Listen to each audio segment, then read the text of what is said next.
Good morning बच्चों।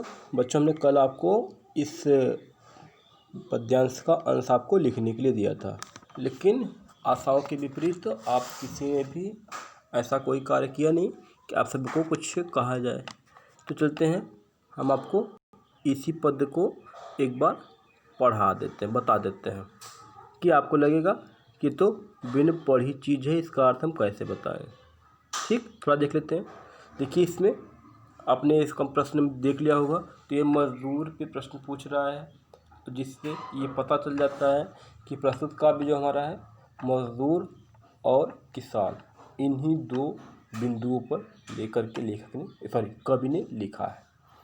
कवि बताना चाह रहा है, अगर मजदूर अपने कार्यों पर न करे, मजदूर जो होता है रोज़ कार्य करता है, हम उसको रोज़ उसके हिसाब से पेमेंट कर देते हैं, हमको लगता है हम उसका भला कर रहे हैं।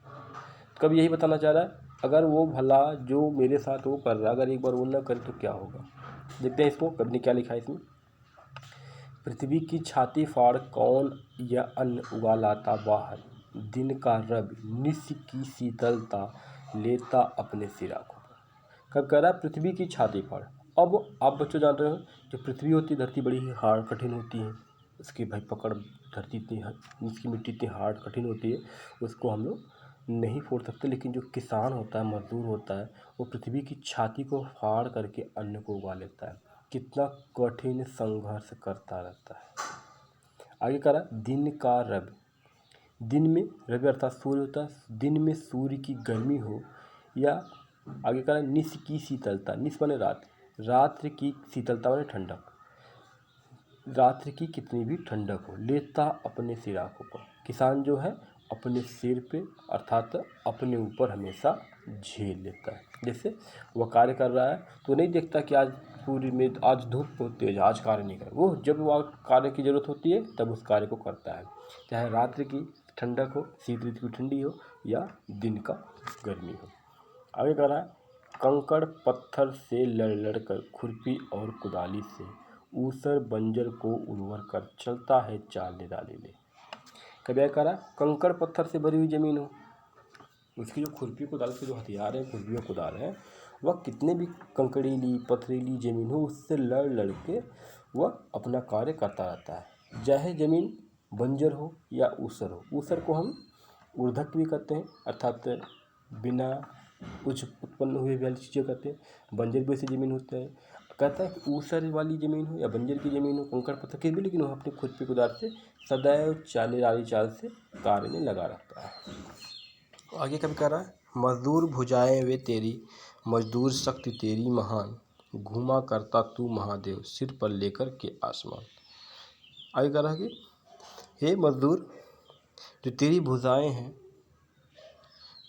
मजदूर भुजाएं वे तेरी, कभी कहना चाह रहा है मजदूर जो तेरी भुजाएं हैं वही तेरी शक्ति की पहचान है। तो अपने हाथों से जो कार्य करता है वो बस केवल अपने जीने के लिए नहीं करता, अपनी शक्ति को बताने के लिए भी करता है। घूमा करता तू महादेव सिर पर लेकर के आसमान।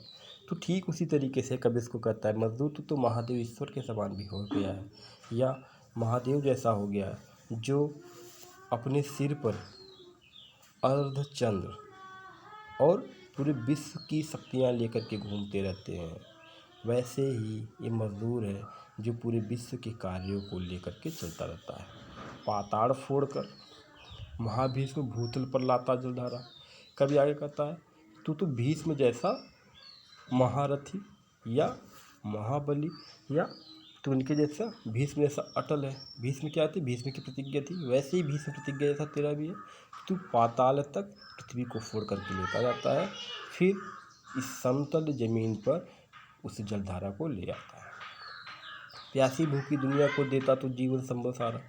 तो इस संसार की जो प्यास भूख से दुनिया के लोग हैं उन्हें जीवन जीने का सहारा देता है। संबल का अर्थ होता है सहारा।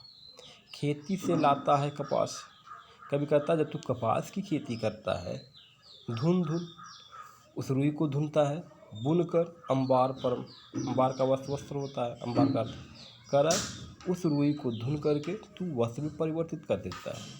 इस नग्न विश्व को पहनाता तू नित्य नवीन वस्त्र अनुपम। कभी कह रहा इस पूरे विश्व को तू रोज जो नए नए वस्त्र पहनाता है, अगर ये न पहनाता तो ये विश्व नग्न होता। अर्थात इस नंगे संसार को तू ही वस्त्र पहनाता है। नंगे घूमा करती दुनिया, मिलता न अन्न, भूखों मरती मजदूर भुजाएं जो तेरी मिट्टी से नहीं युद्ध करती।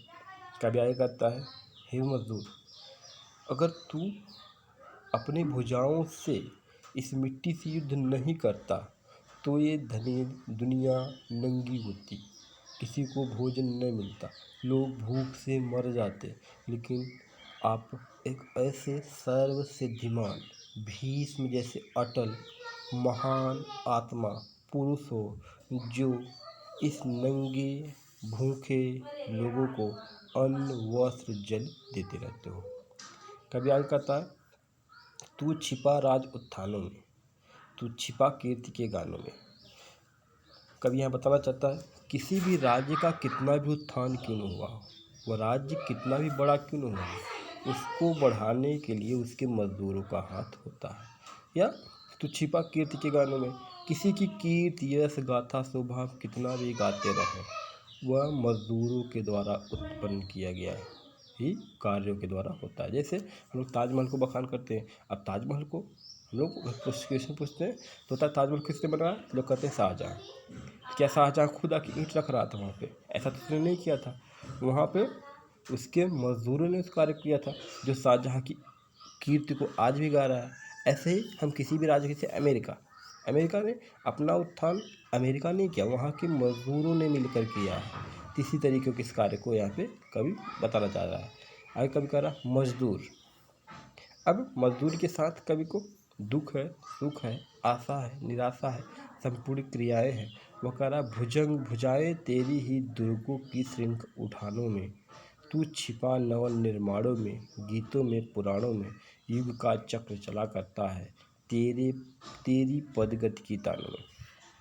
कह रहा हे मजदूर, तेरी जो भुजा है वह उस उठे हुए दुर्ग के समान है जो बैरियों से हमारी रक्षा करता है।